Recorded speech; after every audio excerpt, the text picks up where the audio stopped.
Hello and a very good evening. You're watching the news tonight on Rajya Sabha television with me, Frank Pereira. Let's begin with the headlines. Both houses of parliament adjourned over Congress claims of vendetta. Leader of the house in the Rajya Sabha, Arun Jaitley, challenges party to discuss the National Herald case. Delhi court orders Congress leaders Sonia and Rahul Gandhi to appear on the 19th of December in the National Herald case. Sushma Swaraj arrives in Islamabad. On the agenda are participation in the Heart of Asia conference, meetings with Nawaz Sharif and Swaraj Aziz.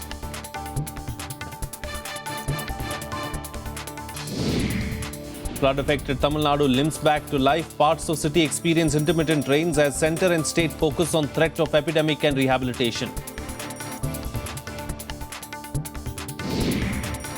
And China issues first red alert for pollution in Beijing. Residents warned of severe smog over the city for the next 3 days.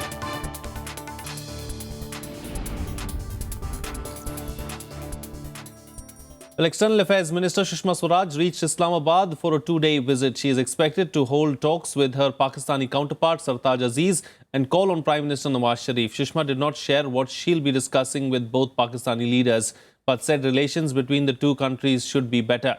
Sushma is the first minister in the Modi government to visit Pakistan. चूंकि ये conference Pakistan में हो रही है, इसलिए मेरे लिए लाजमी है और वाजिब भी कि मैं पाकिस्तान के वजीर आजम नवाज साहब से मिलूं और अपने काउंटरपार्ट सरताज साहब से मिलूं। तो दोनों से मेरी मुलाकात होगी और दोनों मुल्कों के आपसी रिश्ते और सुधारने और आगे बढ़ने के बारे में बात भी होगी। Well, amid a growing threat posed by a resurgent Taliban insurgency and the intensifying attacks of the Islamic State, a 2-day meeting, the Heart of Asia conference, is being held in Islamabad. Foreign Minister Sushma Swaraj is representing India at the meeting that's expected to focus on energy, infrastructure and investment deals with Afghanistan. External Affairs Minister Sushma Swaraj leaving for the Heart of Asia conference in Pakistan. The conference will aim at raising support for war-ravaged Afghanistan. Heart of Asia conference Hindustan के लिए बहुत अहमियत रखती है क्योंकि ये अफगानिस्तान से वाबस्ता है और इसीलिए इस कॉन्फ्रेंस में खास तौर पर शिरकत करने के लिए मैं हिंदुस्तान से आई हूँ। This vision of a peaceful, stable and prosperous Afghanistan, which is in the best interest of the region, is far from becoming reality unless we put an end to financial, logistical and ideological support enjoyed by militants in our region. We believe that our country can act as a catalyst and a land bridge to connect parts of the region to accelerate regional socio-economic cooperation. The Heart of Asia meeting is an annual gathering of India, Pakistan, China, Russia, Iran, along with 31 other nations and 12 international organizations. Started in 2011, it comes months after the first inconclusive talks between the Afghan government and the Taliban. Besides a chance to associate with the process, India has the opportunity to join an oil pipeline with Turkmenistan. TAPI, the Turkmenistan, Afghanistan, Pakistan, India natural gas pipeline, can play some role in it. And recently there have been important moves in this direction. And we have just seen the reports that from December 13, the construction work on TAPI pipeline is going to start. During her Islamabad visit, Sushma Swaraj will meet Pakistani Prime Minister Nawaz Sharif and hold bilateral talks with her counterpart Swaraj Aziz. Political parties in India have welcomed the visit. नई बातचीत तो दोनों देश में होना चाहिए। ये हमारा पुराना और बरसों से मत रहा है। हम वार्ता के पक्षधर हैं, लेकिन वार्ता पूरी तरह से टारगेटेड होना चाहिए और उसका कोई नतीजा निकलना चाहिए। Ahead of the visit, NSA Ajit Doval met his Pakistani counterpart Nasir Janjua in Bangkok. Foreign Secretary S. Jaishankar was also present at the meeting. Sushma's talks are likely to focus on calming down tensions between the two neighbors. Akhilesh Suman's report for Rajya Sabha TV. Well, joining me this evening for a chat to talk about this is Vinod Sharma, political editor of the Hindustan Times. Mr. Sharma, thank you for joining me on the program. You know, as far as the visit of Sushma Swaraj to Pakistan is concerned, it's the first visit by an Indian foreign minister to that country in since 2012. So what is it that we can expect from this visit? Well, there are two aspects to this visit. First, that she is gone to attend the Heart of Asia conference, which is largely about reconstruction efforts in Afghanistan by neighboring countries and countries in West Asia and Central Asia. And of course, China, United States and Russia. India is part of it. The chair of Heart of Asia conference, which began in, if I remember correctly, in 2011, is now with Pakistan, and Sushma ji was invited by Pakistan in its capacity as chairperson of Heart of Asia. So Afghanistan is one issue, and Afghanistan is a sticking point between India and Pakistan because Pakistan believes that its contiguity with Afghanistan gives it the precedence over other countries insofar its security interests are concerned. Same way as we consider Nepal, whatever happens in Nepal, as something of direct concern to us, or something that happens in Sri Lanka as one of direct concern to us. So I think that it's a happy augury that in a conference on Afghanistan, India is participating at the level of the foreign minister on the invite of Pakistan. Now, I think that this conference comes close on the heels of the renewed engagement between India and Pakistan. I would not yet call it a dialogue. Let's see what comes out of what the two NSAs discussed together with the two foreign secretaries in Thailand. But the fact that this initiative has come about after a brief meeting between the two prime ministers in France on the sidelines of the climate change conference is an interesting turn of events.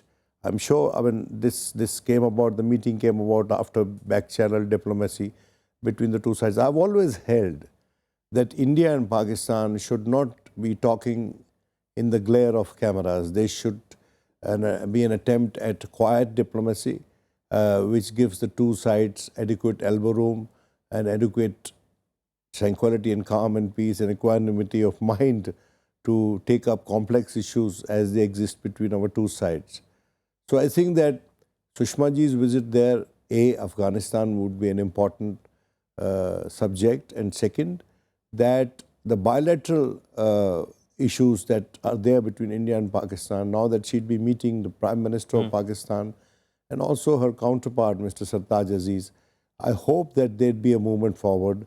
Howsoever glacial that movement is, one should not at all worry, because the very fact of an engagement happening between India and Pakistan should be welcomed, because peace alone, dialogue alone is the option between our two sides, especially when there is a threat and there are indications of threat from the Daesh in Pakistan and in India and in Bangladesh. So I think that we must put our acts together and set up a joint front against that threat before it spreads across our region. You know, looking at the political scenario back home in India, we've seen that several political parties have slammed the NSA-level talks that were held in Bangkok, and many parties in the opposition were not happy with that. So, looking at the political scenario back home, do you see the entire talks, or what's going to happen in Pakistan, of course, be taken to another level and politicized here in India as well? Now, may I tell you one thing, that let's wait for a statement by the government in Parliament. And I think that a discussion on this initiative, personally speaking, will not be a great idea. A statement by the government should suffice, because you can't have the Parliament discussing in the middle of a tenuous dialogue between our two countries. And when that kind of a discussion happens, we all know that things you spin out of control. All kinds of statements are made by skeptics and people who have questions about the consistency on the part of our government in engaging with Pakistan. Right. So I think that let's be cautious than valorous on this issue, because at the end of the day, all political parties, including now the BJP and its allies, want engagement with Pakistan. Indeed. And if there is a broad consensus on engagement with Pakistan, then let's give engagement a chance. Indeed. Let's give engagement a chance and let's wait for the government's response. The government's response to all of this that's been happening will come on Thursday, where the Honourable Foreign Affairs Minister, of course, is to address the House and explain what's happening with Pakistan. Thank you so much, Mr. Vinod Sharma, for joining me on the program and sharing your views on this very subject. On that note, we'll slip into a short break. Much more lined up on the other side. Stay tuned. We'll be right back.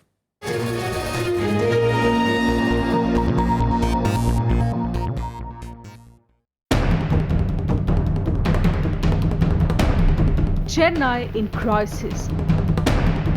Ravished by nature, let down by its institutions and leaders.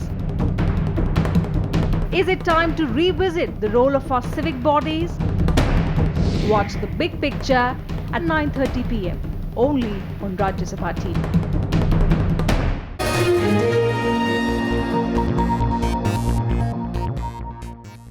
Welcome back. You're watching Rajya Sabha television. Well, business of Rajya Sabha was washed out on Tuesday as Congress protested against alleged vendetta politics being practiced by the government and accused it of envisaging an opposition-free India. The government, however, denied all charges and challenged the Congress to discuss the National Herald case. The confrontation led to a series of adjournments through the day. As soon as the House met for the day, Congress members marched into the well of the House, protesting against what they called the government's alleged politics of revenge. Leader of opposition in the Rajya Sabha, Ghulam Nabi Azad, alleged that the government was trying to stifle the voice of the entire opposition. He accused the government of adopting a lax approach towards the tainted BJP minister and chief ministers. सरकार बन गई, अब development की तरफ हम जाएंगे, विकास की तरफ जाएंगे, गरीबी हटाने की तरफ जाएंगे, नए कार्यक्रम आएंगे, लेकिन मुझे लगता है कि उस एजेंडे में और बढ़ोतरी हुई है। अब सिर्फ कांग्रेस मुक्त नहीं बल्कि विपक्ष मुक्त भारत की बात चल रही है। Refuting allegations, Leader of the House Arun Jaitley shielded the government and responded by levelling charges against the Congress top leadership in the National Herald case. He also invited the Leader of Opposition to initiate a discussion on the issue and asserted that the government had no role to play in the case. एक राजनीतिक दल राजनीतिक purpose के लिए पैसा इकट्ठा करे और किसी व्यवसाय के लिए उसको इस्तेमाल करे, न्यायपालिका इसको सीखना चाहती है। संसद में चर्चा हो सकती है और जितने भी विषय आजाद साहब ने उठाए हैं, आप तुरंत इन तमाम दोनों विषयों की चर्चा आरंभ कीजिए। सरकार सारे तथ्य संसद और देश के सामने रखेगी। As the Congress continued its offensive against the government, proceedings were completely paralyzed. Slogans and verbal exchanges between the Congress and the Treasury benches disrupted zero hour and question hour. Even in the post-lunch session, reconciliation looked bleak. After repeated adjournments, the chair finally adjourned the House till Wednesday. Kriti Mishra, Rajya Sabha TV. Well, the war of words between the Congress and the BJP over the case continued outside Parliament as well. The government rejected all Congress allegations, saying it has nothing to do with the case filed by the BJP leader Subramanian Swamy. Amidst the raging controversy over the National Herald case involving both Congress President Sonia Gandhi and Vice President Rahul Gandhi, the main opposition party came down heavily on the ruling BJP. Several top leaders of the party, including Rahul himself, accused the BJP of indulging in vendetta politics. Do this type of vendetta politics and make me stop asking questions about what I've been asking. I'm going to put pressure on the government and I'm going to continue to do my job.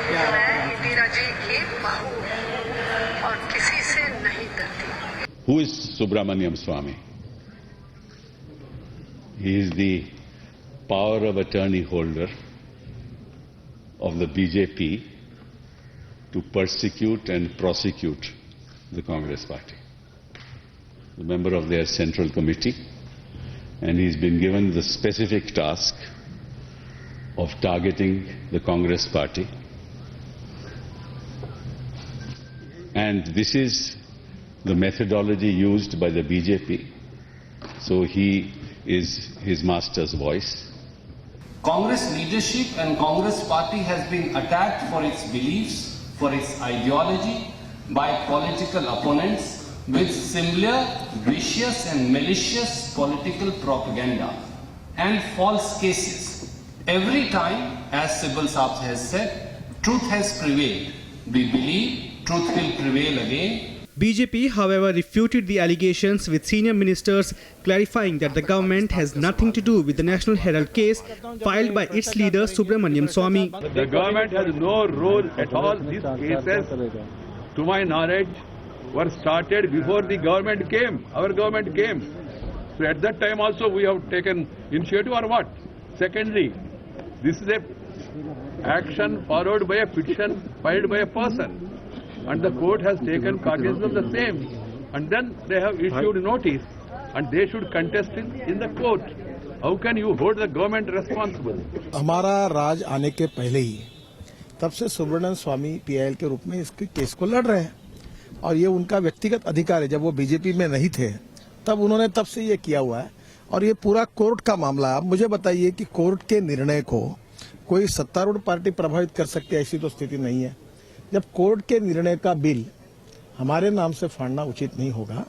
ये court का निर्णय है, और court के निर्णय के लिए मुझे ऐसा लगता है कि वो कोर्ट में फाइट आउट करे। Apart from raising slogans against the issue inside both houses, Congress leaders also held protests in the national capital. Vishal Dahiya's report for Rajya Sabha TV. Let's now tell you about the case itself. Congress President Sonia Gandhi, her son Rahul Gandhi and 5 other accused in the National Herald case have been directed by the trial court in Delhi to appear in person on December 19. Senior advocates Abhishek Manu Singhvi, Harin Rawal and Ramesh Gupta appeared for the Gandhis and other accused and moved separate pleas seeking exemption from personal appearance. Although the magistrate accepted the plea, it asked the defence counsel to ensure that all accused appear before the court on the next date of hearing. All the accused, barring one who is in USA, will be certainly present at 3 p.m. on 19th. The US accused will also try his best to be here, but subject to logistics and exigencies. Let me make it clear that each of the persons involved has the highest regard for court. Our contention remains the same. That contention is that this is political vendetta at its worst. Judge asked me, what do you have to say? I said, give a short date. So he gave the shortest possible date for this court, namely 19th December, 3 o'clock. I'm fully satisfied with today. The National Herald controversy could likely jeopardize the GST bill. In the beginning of this session, the government and the main opposition, the Congress, had tried their best to sort out the differences on the issue. But on Tuesday, things were back to where they were in the last session. Senior BJP leaders feel that the Prime Minister's efforts to get the bill passed have been derailed by this controversy. The scene inside Parliament on Tuesday is a great cause of worry for the BJP. The party feels that all its efforts to get the GST bill passed in the winter session are wasted. Till Monday evening, the BJP was unaware of the Congress strategy. It did not expect the party to be aggressive and stall proceedings. The Congress leadership, in fact, was supposed to convey its decision on GST to the government this week. And that's probably why the bill was also listed in this week's business. देखिए, ये बहुत गैर जिम्मेवारी रवैया होगा किसी का भी जब रेवेन्यू न्यूट्रल रेट 15% तय हो गया, यानी राज्यों के और केंद्र के सारे टैक्सेस मिलाकर औसतन इतने स्तर पे होंगे, और जिससे कि व्यवसाय को बहुत लाभ मिलेगा, देश को बहुत लाभ मिलेगा। केवल एक राजनीतिक दल के नेताओं पर कोई मुकदमा चले तो देश को उसका खमियाना भुगतना पड़े।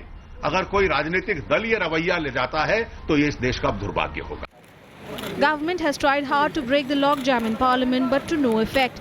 Even as it refuted the vendetta allegations, it soon became clear that the Congress was firm on its stand and the logjam would continue. The BJP would like to clarify that we are not in the picture at all.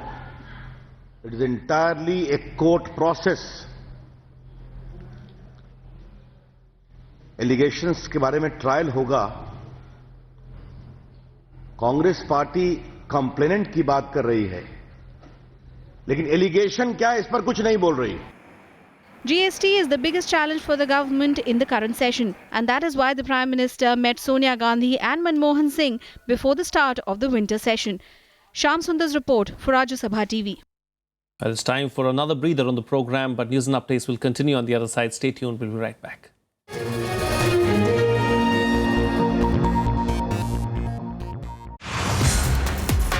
Hello and welcome to State of the Economy.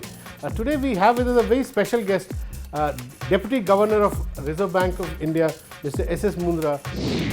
First requirement is to make this entire network very robust.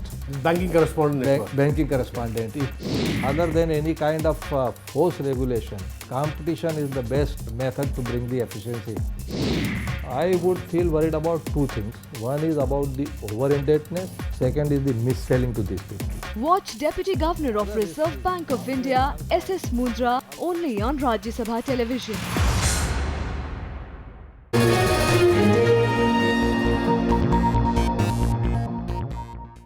Well, as flood-affected Tamil Nadu limps back to normal, intermittent rains in some parts raised panic levels a bit. The Met Department has predicted more rainfall over the next 24 hours. For now, the centre and state are focusing on stopping an epidemic from spreading and rehabilitation work.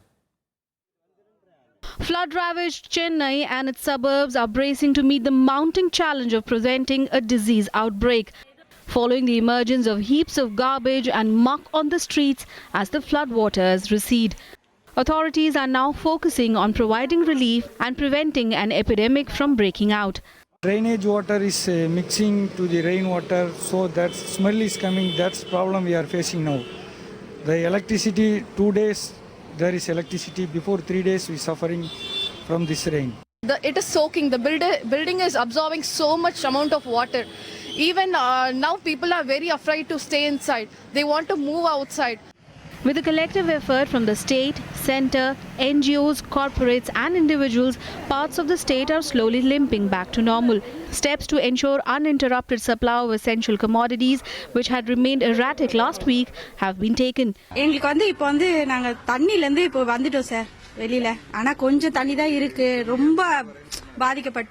எங்களோட கஷ்டப்பட்டு நாங்க சேவிங்ஸ்ல வாங்குன டிவில இருந்து ஃப்ரிட்ஜ்ல இருந்து எல்லாமே எங்களுக்கு போயிடுச்சு. Meanwhile, Congress Vice President Rahul Gandhi visited flooded Puducherry and parts of Tamil Nadu to review the situation. He said parties should refrain from playing politics over the issue and instead focus on reaching out to as many people as possible. I think it's very important that instead of doing politics at this time, we try and make sure that the people of the state of Tamil Nadu and Pondicherry are given the relief that they need. So I think right now the effort should be in trying to get as many people help as possible. According to the Met Department, parts of Chennai will receive thunder showers over the next 24 hours.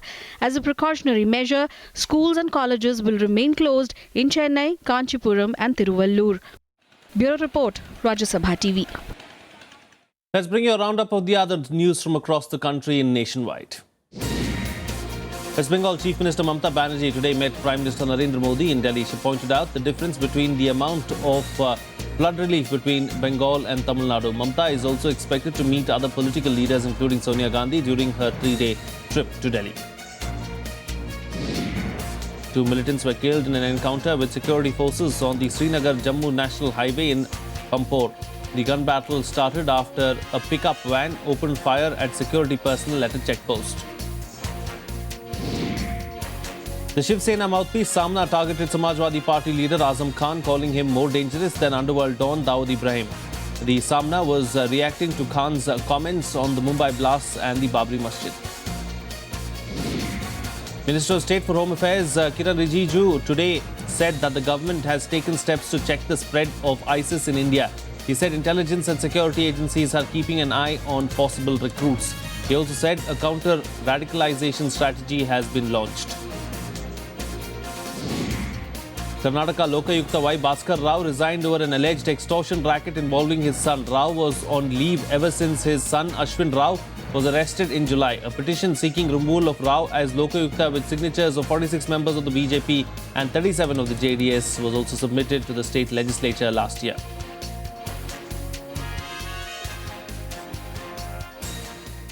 Moving on now, Environment Minister Prakash Javadekar today announced at the climate summit in Paris that 8 new ecological reservations will be set up in India. These will map long-term impacts of climate change. Despite differences of opinion, optimism is high as negotiators race against time to hammer a global climate deal. Ahead of the Friday deadline for a deal, delegates arrived at the Paris Climate Summit for another day of negotiations. Launching the Long-Term Ecological Observatories program at the venue, Environment Minister Prakash Javadekar said India will set up 8 new ecological observatories to map long-term impacts of climate change. New observatories will be set up in the Himalayas and Western Ghats. The US Secretary of State John Kerry met conference chairman Laurent Fabius. He expressed hopes for an agreement by the end of the week to combat the threat of global warming. And I think Paris's importance is that even without the fixed number and the legal shall, we are going to see an enormous amount of movement without creating political obstacles that prevent us from being able to send that signal. On the sidelines, the G7 and the European Union backed a plan to generate 300 gigawatts of electricity from renewable sources in Africa by 2030. They granted funds and loans worth $10 billion. Nous avons déjà rassemblé 10 milliards. C'est à la fois l'Égypte en tant que dirigeant de ce qu'on appelle l'AMCEN et la Banque africaine de développement qui vont veiller à ce que les projets prioritaires soient financés. Et c'est une nouvelle très très importante qui peut apporter beaucoup de choses positives au développement. Almost every nation will make brief speeches this week outlining national policies and hopes.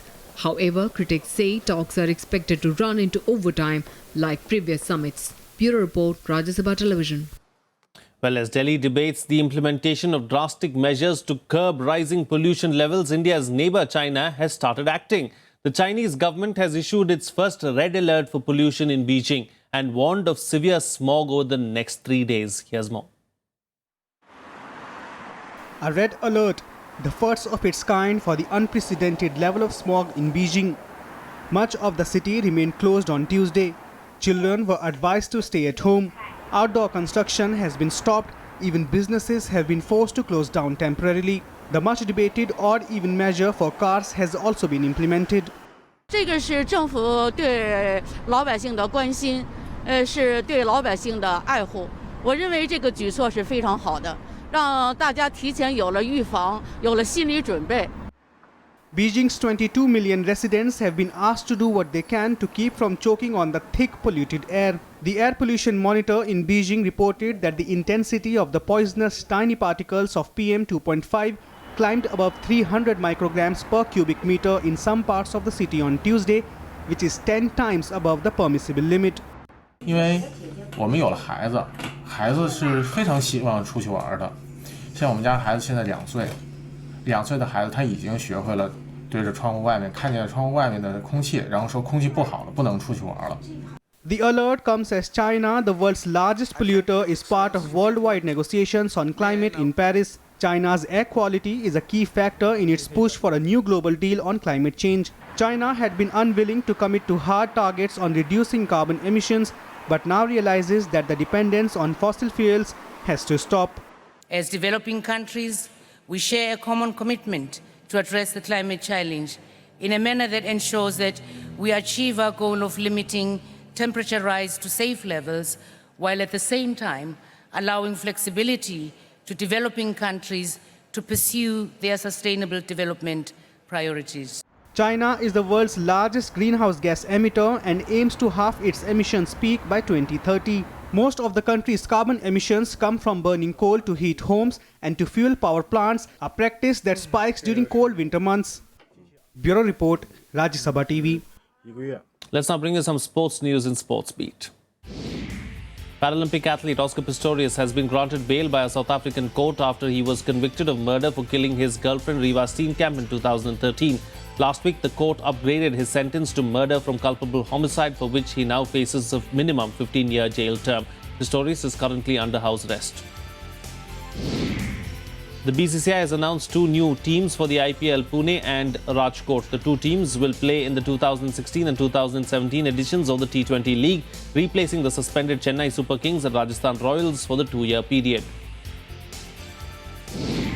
Sri Lankan wicketkeeper batsman Kushal Perera was sent home after testing positive for a banned substance ahead of the two-test series against New Zealand. He will be replaced by Kaushal Silva for the 2 tests, 5 ODIs and 2 T20 matches against New Zealand starting December 10th.